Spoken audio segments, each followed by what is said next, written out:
We have a great technician ahead. Stick around for Patrick Karim at North Star Bad Charts. Patrick, great to have you back. It's amazing how these 3 month periods fly.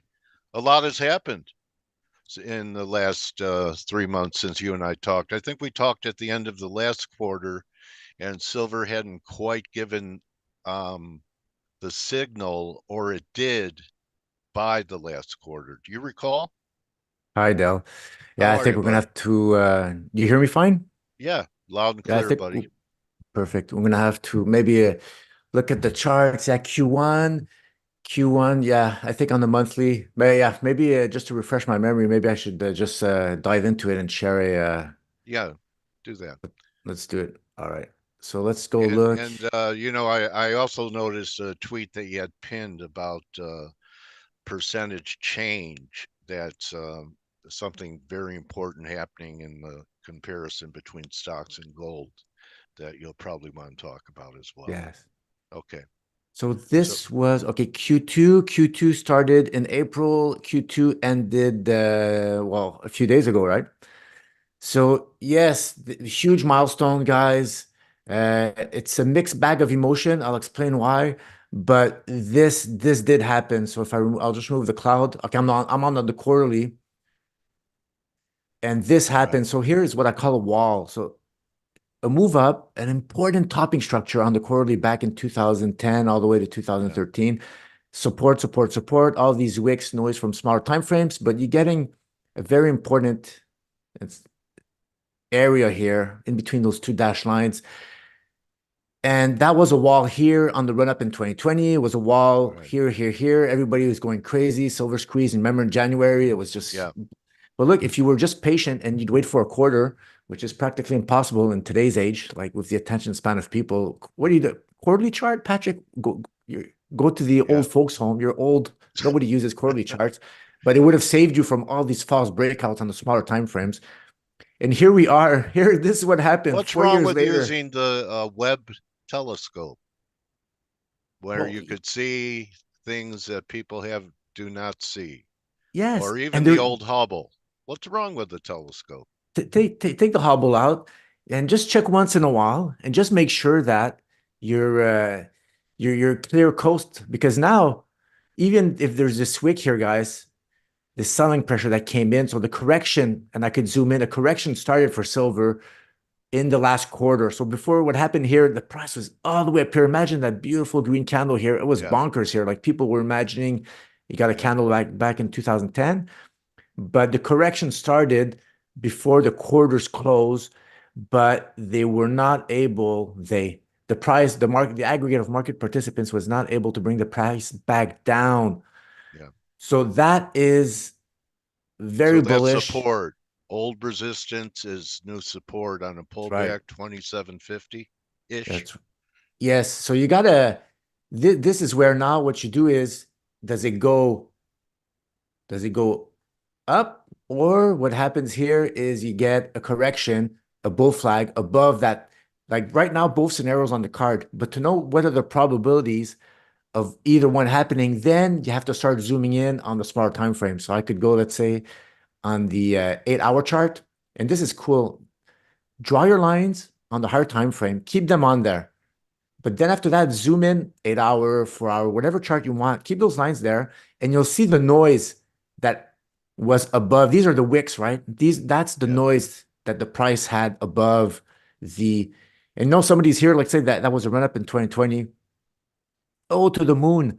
But then after that, if you would have drawn those lines that dated all the way back to 2013, let me just get that here, all the way back here, you would have seen that you were approaching this Yeah. huge topping patterns resistance, so support that became resistance, and you would have said, look, it's getting stretched from the moving averages, but Yeah. also coinciding with important historical resistance.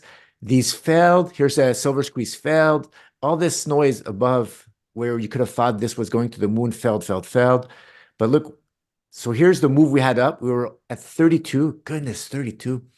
And then the price started correcting. So there's only one way price can go up on the hard time frames. You need the smaller time frames to resolve whatever they have to do, they have to resolve upwards. So people should stay clear of silver. Yes, well, it depends all on your time frame, but if you until this and it's starting to morph, it's pretty nice, this line actually.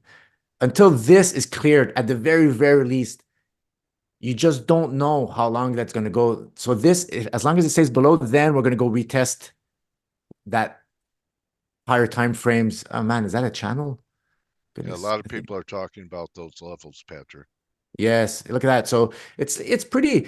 Look, this is guys for technical. I'm pretty sure a lot of people listening, they're TA guys, but it's not astrology for man. It's not voodoo. It's simple probabilities. This is the pathway unless this upper descending trend line breaks above. It's that simple. So now the probabilities are, and here you could even zoom in there. We have a bear flag here, you have a shorter term. So if that fails, you have increased chances that this arrow continues on its pathway trajectory until, let's say we don't touch it. Then instead of having a descending channel, you're starting to create more of a bullish falling wedge, right? The pattern's going to morph. Then you're going to start morphing a new line into Yeah, existence. The yeah, lows will be less low. They'll be higher lows or less low. And eventually you'll get higher lows as you coil. So the idea is though, once you realize you're in a correction, you have two decisions you can make. You could either pray and hope that it resolves. That's an option, right? Or depending on your time frame for you, like a correction on the 8 hour chart, like Patrick, what are you doing? I'm not worried about that. It's all about your time frame. But if there's a correction on your time frame, either you pray and hope it resolves upwards, or you step aside, you let that pattern resolve itself, and then you jump in when the odds are in your favor. Because the correction, guys, it started here, there, right? It was a clear here. Maybe you could have said, okay, it's a pretty steep angle trend line. Uh, I'm not too worried about that. But this longer term trend line here, when it failed, that's the market telling you that, okay, something, there's a correction happening. Now you're starting to morph into existence. I'll drag that one up. Back in those days, when that failed, you had like this was the breakout line. But as time moves on, the breakout line, it just lowers, right? It just lowers until the price really starts flattening out. So yeah, it's that's the compressing. silver, that's the Compression is what. silver roadmap. It's pretty Okay. clear. There's like nothing to do here. I know people are projecting how much time before it bounces. Look, this I could even tell you a worst case scenario. I know that quarterly support now is pretty powerful at 27, but what could happen is it doesn't mean it like people are going to put their sell stops super tight.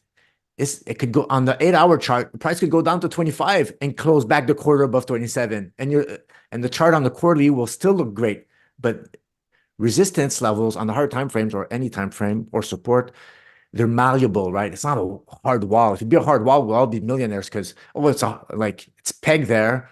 I could just put my sell stop right below it. But what happens is, on the smart time frames, this thing could go, ooh, here. And that would look even more bullish because that would be a false breakdown below that descending trend line, trap everybody.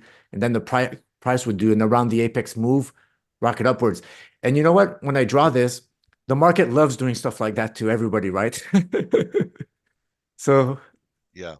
that's Shake another out weak hands. ah So does goodness. gold look like it's going to shake out weak hands under 2280 before we get the next move? Let's look at gold. Gold. Ugh. It's like okay, well, let's look at the let's look on the 8 hour chart. That's fine. 2880. Well, I'll tell you what, 2280. let's look at 2280 support. Do we take that out first before another bull leg? not a Okay, that's interesting. Look, where did that take you to about 60? yeah. What I'm gonna do though, I'm gonna go on the quarterly. I want to see where my quarterly defined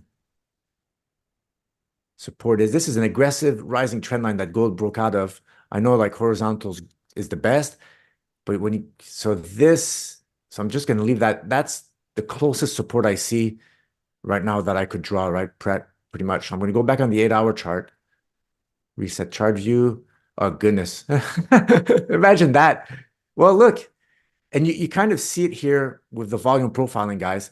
So classical TA guys don't need volume profiling because they know that the structure, the the pattern going sideways will create a lot of support or resistance. But this is the volume, is the amount of transactions for this sideways consolidation. So, and here's a little, that little flag here created a little bit of a congestion area or support. But goodness, yeah, that's pretty, it's kind of, it's ugly if that thing breaks here. It's ugly if that breaks. I Wouldn't it think just I'm be a not, little shakeout break under oh the goodness, well, it's going to be worse. What type of shakeout are you talking about? Because, yeah, what did you say? 2180? Yeah, 2160, 2180 is the next little batch of support there. 22? Okay. And I think by the looks of it, that could be also a measured move there. Yeah, look at that. That takes you to 2120, which was the breakout. Well, the If you breakout take out the of whole this small wedge, formation. right? But the real breakout, the more important breakout, so that it's down here. That was Oh, more way okay. more important, and that's my quarterly support line, right? So this is not something you typically want to see in an uptrend. That thing, because I'm on the 8 hour chart. What you do is you zoom out on the daily. On the daily also doesn't you see because it was correcting on the 8 hour chart for too much of a time, too longer. Now you can see that damage being done on the daily. Right now it's below the 36-day moving average. It broke a rising trend line here. It broke, now we're at horizontal trend lines. They're those are the most important ones, the horizontal ones. The more steep, less important. The more horizontal, the more important. Because what happens is if you break a horizontal trend line, that guarantees that you have a higher, lower low, and that is the beginning of a downtrend, right? And then you most likely have lower highs, and that horizontal break here will guarantee you have a lower low. So that's the definition of a downtrend. So you don't those that's critical. Let's see if there's damage on the weekly. Oh, goodness gracious. Even on the weekly, now we've lost the shorter term 12-week moving average. This Yeah, you see that rising 36-week moving average not catching up. So the damage is done on the daily, on the 8 hour, it's done on the daily. The damage is there. You're in a correction. You're also in a correction here on the weekly, and this is stay clear time. There's no other way to say it. There's Okay. no reason to be in gold until this resolves. Unless you're a stacker, guys. Like I know stackers, they do what they do. They don't care about the price. But as traders, that's a correction because you just don't know. This is the lesson I try to tell people that because people they'll this is this is as soon as somebody owns something, there's bias that's generated. You like let's say I'm 100% cash. I could do charts. I do charts way easier and better if I don't have a position in what I'm analyzing. Or if I'm 100% cash, then my charts are beautiful. It's unbiased. But as soon as I have a position, let's say I'd be heavy loaded gold, I would draw this in a way to fit my bias. It's a bullish pennant. And then you say, oh, it's going to resolve upwards. It's going to resolve upwards. But these bullish pennants can morph into a downwards channel, which can morph into some crazy stuff, right? Like a lot of people here thought this was a bullish pennant here, right? Back here. But look, it failed. And it just cascaded down into just worse and worse. So don't throw your game plan on the window and you started out as a day trader or swing trader and then you end up being a long-term bag holder. That's just terrible for the emotions, right? Like you wanted to trade and then you become a, a forced investor. That's terrible. Like there's no Okay. reason to So do that. But I know when you and Kevin started out, your coverage was pretty much gold and silver. But I went to your stream and it looks like you're venturing out more. You're even, you had a successful short on Nike. Are you moving out into looking at the market because you're seeing more shorting opportunities? look, we're first and foremost, we're chart traders. It just Yeah, happened that when we really blew up there, we had spotted gold breaking out in other currencies back in 2018, like in the AUS and the Canadian yeah. dollar. And then it just happened that we caught that first wave of gold starting to do a bear market rally versus SPX. And Look, that's the nature of the beast on Twitter and all that. People love hating against the institution, against the SPX, the like the guy's champion for 12 years. Everybody wants them to lose, right? There's kind of that underdog story. So we got popularity there. But if you went on my badcharts.com, my old website there, now it's just archives purposes, I covered anything. I'm a pure chart trader. Like I had since 2012 charts on Tesla, charts on Amazon. Like it just happened that we're seeing the big picture macro rotation possibly, like getting underway, or we're getting the first cracks in that SPX chart. But yeah, no, we do we cover everything there. There's no issue there. You have a view on the dollar that's been trapped in a range forever.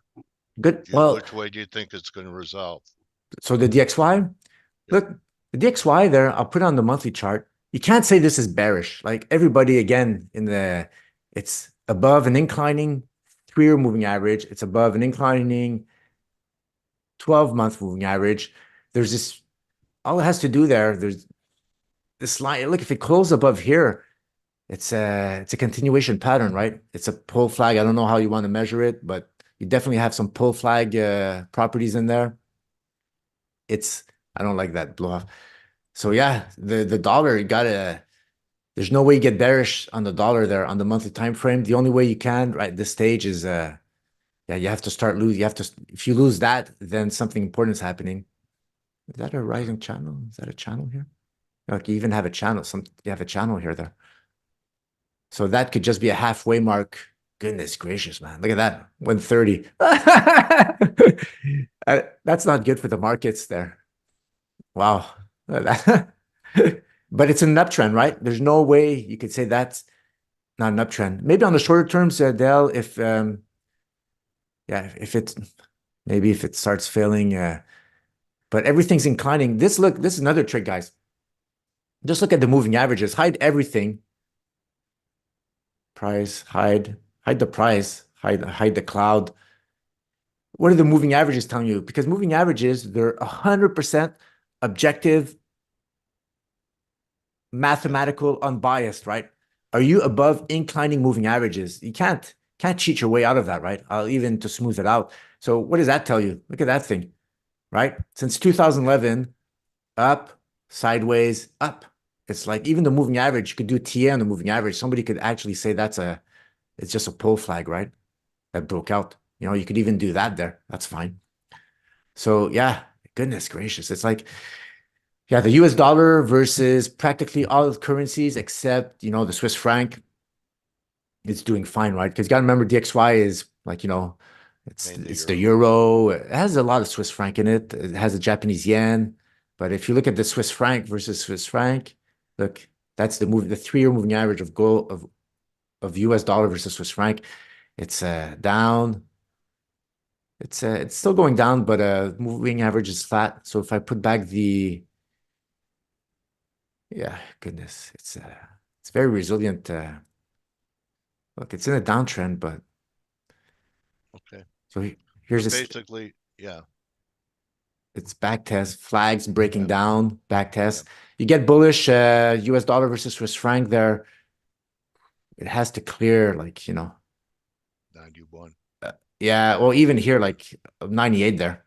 Okay. The true, like a 10, like if you want a true bull arrow in the US dollar versus Swiss franc, for me, that would be a crazy opportunity because how long is that base there? That's a huge, like a 10-year, 12-year sideways move, right? So if that thing breaks upwards, that's going to create a pretty powerful move upwards. We're getting a That question from one of our attendees on Tesla. You cover it? Tesla, you know what? I did this for our members this week or last week, and Tesla is showing good signs. So here's my line in the sand for Tesla. What's beautiful about this, look, everybody, Tesla peaked 2021, price went down, but leaving in its wake a beautiful breakout line close to a coiled 3-year, 12 months. This is epic stuff there. But all you need now is patience right there. Like, I don't. you got to let it do its thing there. But if it closes above here, then it's going back to, all-time highs. There's probably measured moves in there I could add. And like the 3-year moving average is flat, but it can't, don't front run this, guys, because you know exactly what could happen here. Important breakout lines. You could substitute the word breakout for resistance. An important breakdown line, substitute for support. So that's actually it. What resistance, right? It could do this, guys, or it could do this sideways. But look, there's no short. There's no short at all. There's no long now. It's a pattern morphing into existence, creating the next opportunity. So all you have to do is identify the levels. Look, I even have an alert here, 218. If ever that thing crosses, yeah, 218, 223, even Yeah, here, you there's a can wall. break out. So Wait for the then, breakout. yeah, of course. Like, All why right. not? Wait for Why the don't we pocket wrap aces, it Dell. with why don't we wrap it, Patrick, with something that looks like it might be breaking out? I'm guessing, knowing your work and that you wait for confirmations. Are we getting a confirmed buy in WTI, which most people have been bearish on because of looking for, global economic demand is not that great. We had some hurricane news. Interested in your view here. Yes. Yes. And that's another one. Yeah, I presented to our members recently there, but Hasn't done it I, yet. Oh, it has done it. Okay. it's not bearish. So this is a Yeah, angled I trend wouldn't line. short it. I wouldn't short it. No, no, you don't short that. Look, it's actually look, it's when everybody is Just like, breaking out. and that's a pull flag again. If you zoom out, that's a beautiful Yeah, bullish descending expanding wedge. It's yeah. crazy. If this moves really materializes, you got some crazy We could be looking for over 120. oh goodness. How about so 200. being geopolitical could definitely do it.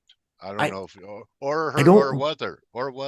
I don't care about Knockout. the Dell. It's not Yeah, I look, know you don't it's care not the about weather weather. driving this. This is money printing. This is Yeah, macro capital flows, interest rates. The weather, it's not gonna, it's who cares about the weather? The weather, geopolitical. Often you'll find peaks in this stuff, short-term peaks. When yeah, you hear, oh, Ukraine invades, there's a spike, and then that just kills the whatever rally. The market yeah, knows, it knows ahead of time. And I'll show you guys this chart here. It's the USL. This is the 12-month of oil contracts. So that fund just rotates, has the 12 months, January, February, like it just rolls over. yeah, So the peaks are less volatile because it discounts for, well, like peaks, in the, let's say short term, like you said there, maybe the weather makes the current contract in oil future spike. Well, this thing's gonna smooth it out because it's holding 12 months of, and look what happened last month. Goodness, it's a breakout right there. Confirmed breakout. A 3.123 point breakout. Wow. Maybe I should be buying this. Look What at about that. the equity bulls that have been waiting for a bull move in the Russell forever? Technically, it's at best neutral to me. Yes, Um, exactly. Yeah, what do you 100%. think? Yeah, it's best neutral. You got a beautiful now 1, 2, 3. I'd love another reaction.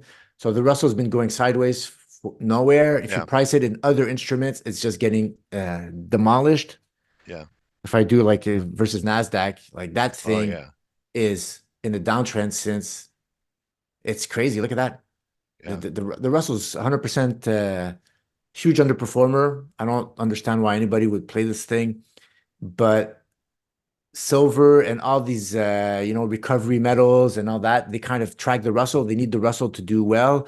It's like the Russell's like a derivative of the inflation adjusted Dow. So the big boys is NASDAQ, the Dow or SPX, and the Russell's just a play on those instruments' capacity to outperform inflation. So everything has to go really good for the Russell to do good, and it doesn't happen often. Historically, that thing's just a massive downtrend forever Yeah, versus, look at that. Peaked in yeah, '08, what never came back. never came back, right? And look, it's been down. It's terrible. It's It's just taking terrible, out, the Russell. making new that. Yeah, well, that comp. Yeah, okay. They're like gold miners there. They're silver miners, just terrible. You don't like, I did notice with gold up the last couple of days, the miners are getting back to their old ways, and we're not participating. So you remain neutral to negative on the miners. Yeah, look, the miners like, and this is as a chart. So the miners since 1968, Yeah, in nominal terms, they're doing nothing. So right now it's just a huge, huge, huge base, right? It's yeah, like there's nothing happening here for just wait, guys. And but priced in gold, you guys are they're gonna getting destroyed. Yeah, goodness, like let me get the gold chart in XAUUSD. Oh goodness, why is the data feed there so short? XAUUSD. Let me get the which one is it? ICE? I'll take ICE. Yeah, look at that. Since 1968, look at that. That's the miners just yeah. downhill forever. And people are trying to play these shorter term rallies, but these are just bear market rallies in an ongoing God, I don't know what's a 40-year cycle. It's crazy. 50-year cycle, just down, down, down, down, down, down. Generational. But you're not playing the Yeah, odds. When you see that more often than not, you're going sideways and down versus another instrument versus gold, and you're trying to time these bottoms and going up, you're not playing the odds. You're better to buy the dips in an uptrend than buy the dips in a downtrend. At the it's the opposite here. Here you should try shorting the rallies in a 50. You know what I mean? It's like there's no uptrend here. There's not even like, not even close to having an uptrend. It would have to cross here and up, and then maybe we get an uptrend. well, But maybe a triple bottom there, Patrick, because this one the here, last run was pretty good. I saw things go from 145 to $4 silver stocks and 260 to 6. I'm talking Endeavor and some of the smaller silver stocks tripled almost. but that's the So clickbait stuff because that's not what the probabilities are telling you.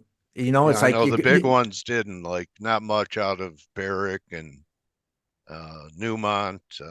So you're right. The majors didn't put on as big a show as the yeah, and highly, it's highly, highly leveraged small ones. It doesn't take a lot of money flow, but that is an interesting potential triple bottom.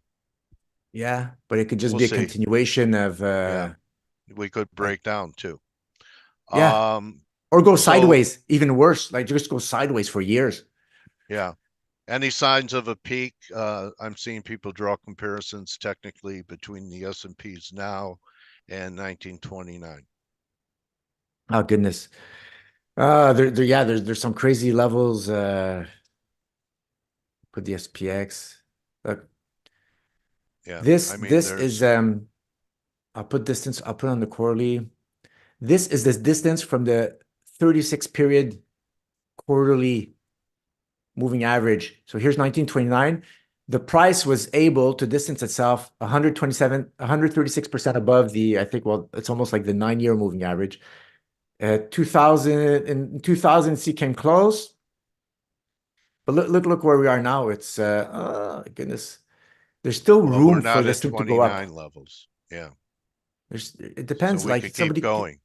yes, but this is dangerous because all it means is the distance from moving average has peaked, but price can still go up, but just go up not as fast and let the moving average catch up, right? And this ratio will go down, right?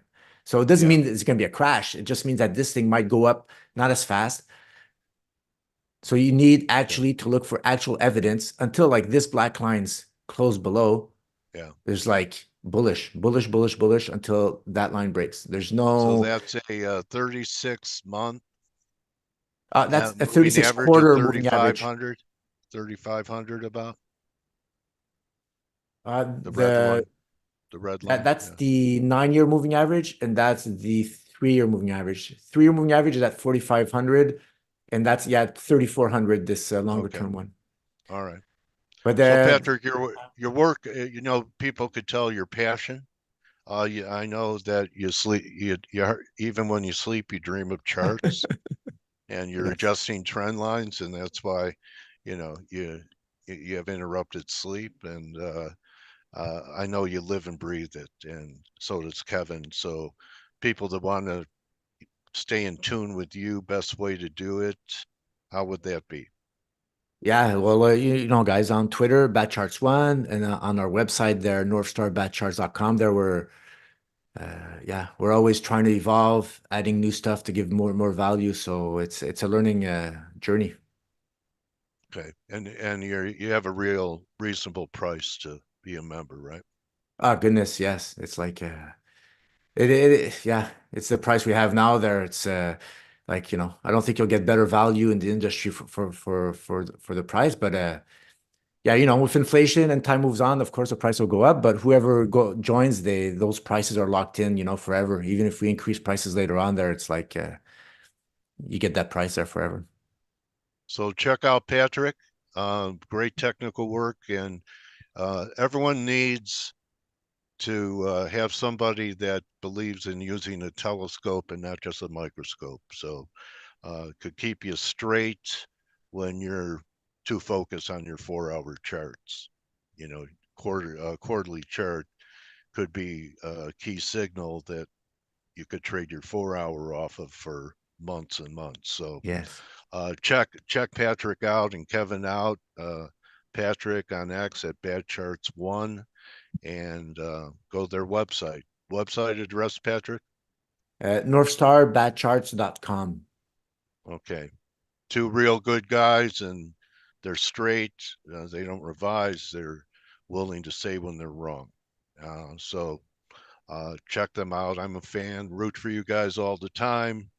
Patrick, it was great catching up with you, and I'm sure Father Time will before we blink our eyes, it'll be September, October, and you and I will be back here doing this again and in front of a very interesting, at least U.S.